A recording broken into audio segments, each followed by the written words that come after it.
Okay guys, welcome. This is match number 4 of a clan war between Think and Feint Gaming. Right now, we have... so first of all, I'm sorry, that's it. So true. I just had to do that.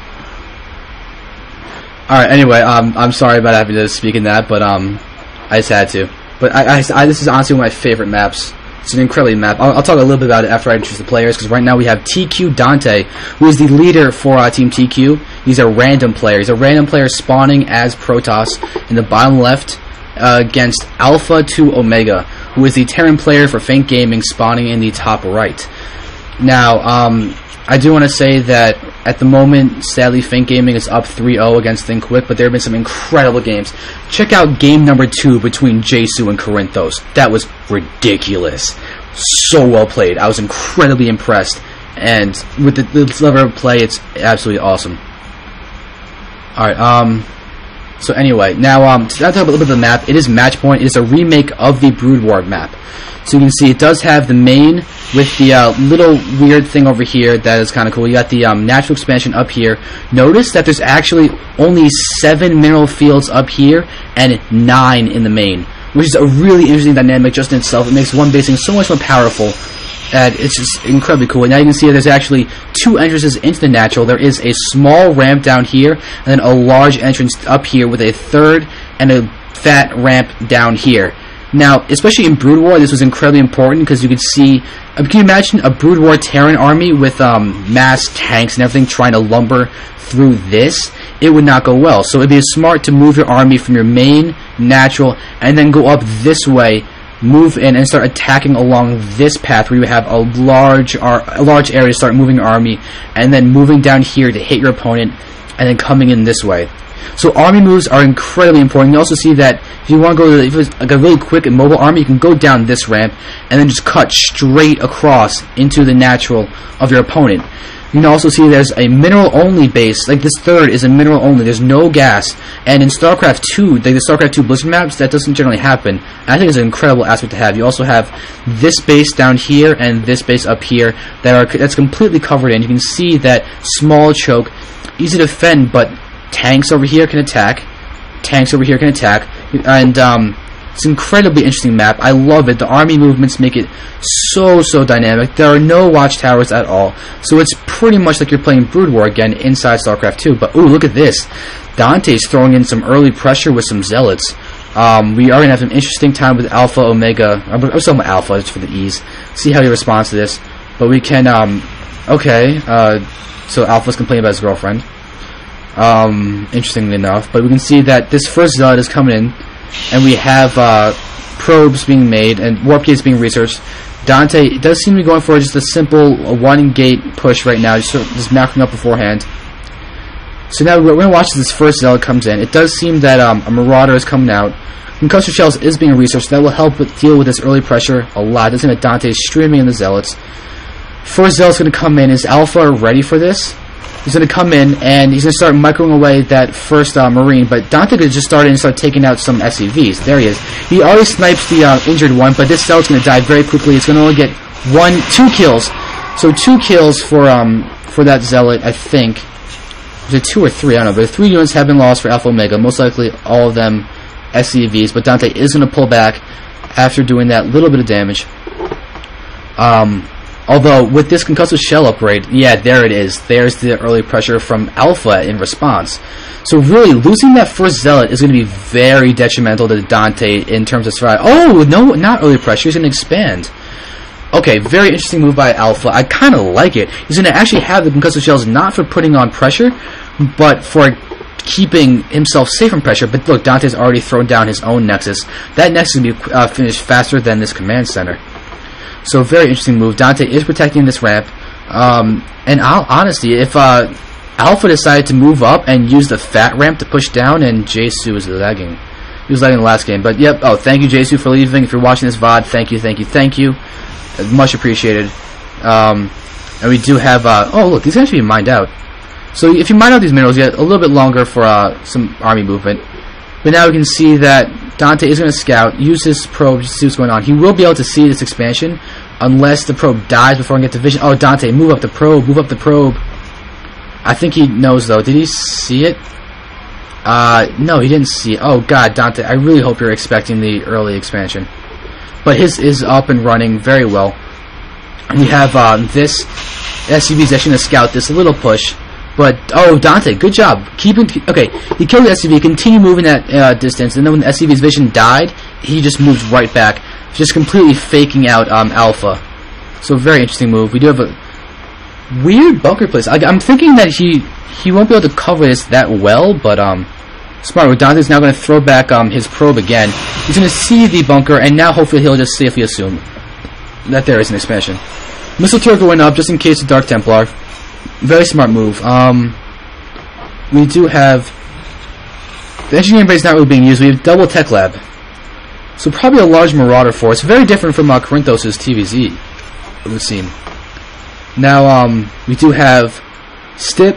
Oh God, I'm hiccuping. That's terrible to do in cast. I'm gonna drink some water really quickly. Okay. Hopefully I'm good now. But yeah, we have stim and concussive shells for the Marauders. So that's going to be interesting. Now we do have Dante might be preparing to take this as a third base. Because this is a mineral-only patch, you can sometime... you might want to take it later on if you want. If you need the gas, then this would be a good, logical third expansion.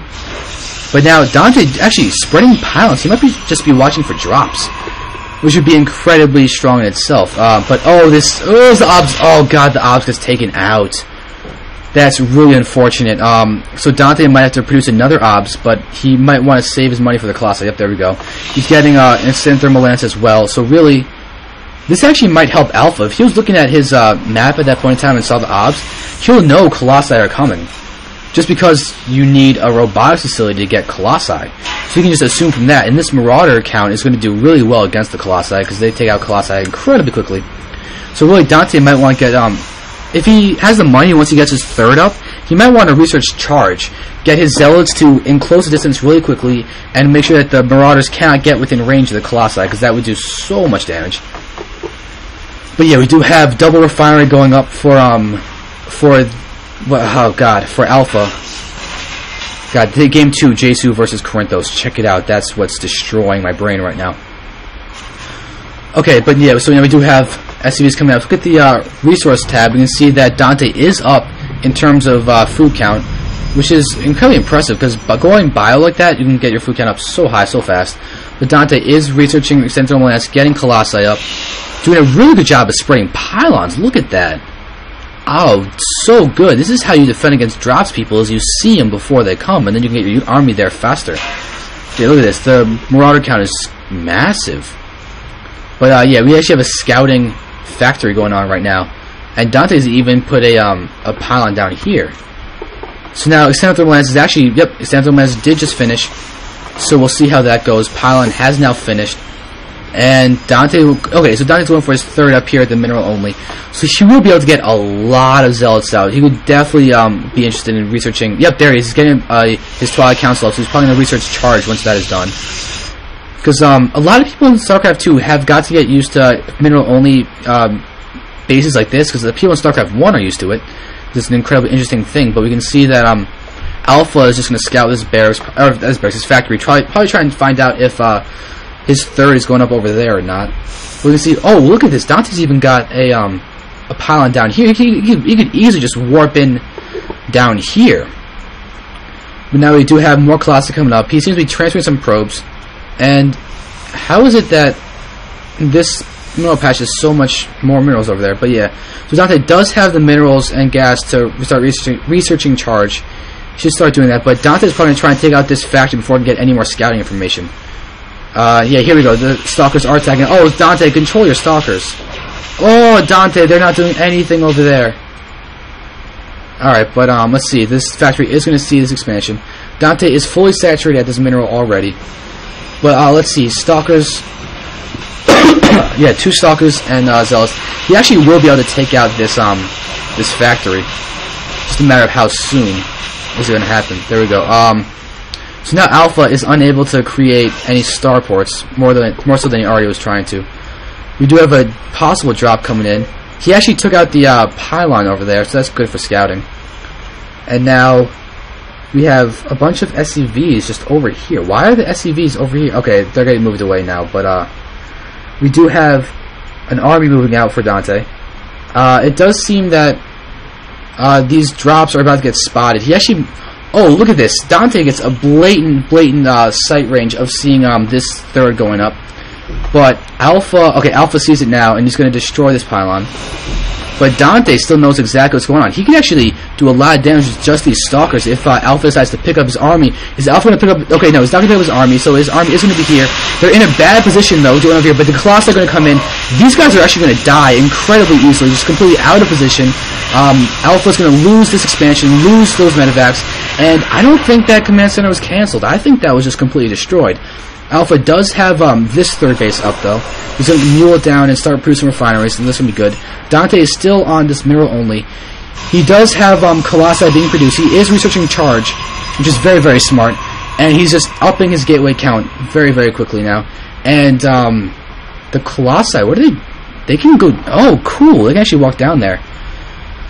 But let's just see. Okay, so it does seem that Alpha is moving down this way. Look at the Marauder count.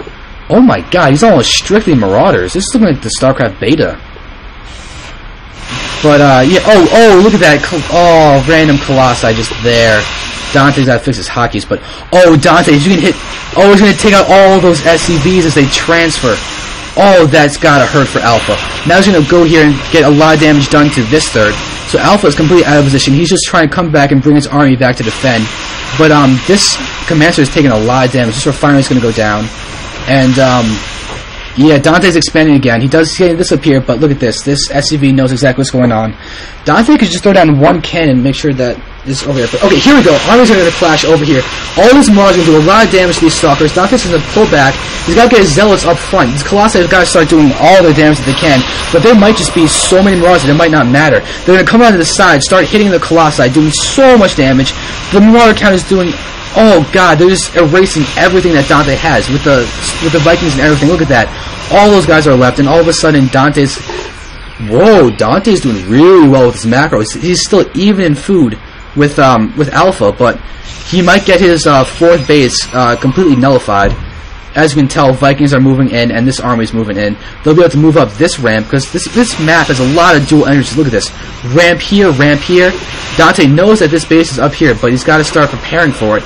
The Vikings are going to start getting picked off, but look at this. The Marauder count is just too high. Dante does have to pull back. He might lose this expansion for free. He's got an army over here. He's getting Templar tech up. Yeah, Psystorm's almost done. He doesn't even have any Templar quite out yet, but he needs to get more gas in order to really be able to use the Templar. But, yeah, Dante is still at 157 food compared to the 156 food of Alpha, so they're dead even in terms of food. Alpha is getting up his expo down here, and we'll see that... Ooh, he's almost mined out over here. Dante is almost mined out as well, but he's also still got minerals even in his main, so Dante still has full income from 3 bases. So we'll see how this goes, but yeah, Alpha is now only basically on this base. He's got some left in his main, but really both guys are running low when it comes to income. We can see that Dante is just ahead in food count. It's at 174 to 164. But look at these the Viking count is massive. So these the Colossi are not going to last for long. But look at the Zealot count. Oh, look at that perfect Psystorm right in the middle of the army over there. These Zealots doing charge. They're going to be able to take down all of these Marauders. Look at that, getting almost a complete surround, just completely enveloping the entire army. These there is an Archon that's going to be in play, but look, these Zealots just continue to chase down these Marauders, doing so much damage. Dante might want to just completely pull back now after doing all that. There we go, he's pulling back. But look at this, Dante's going to start hitting this base over here, and this command center is completely burning down. Dante's going to do so much damage. It doesn't get repaired, and all of these SCVs are going to get taken out by these Zealots. Here we go, Zealots moving in over here too, doing so much damage to these guys. There's no medevacs out. These guys are just dying there, and there's GG from Alpha.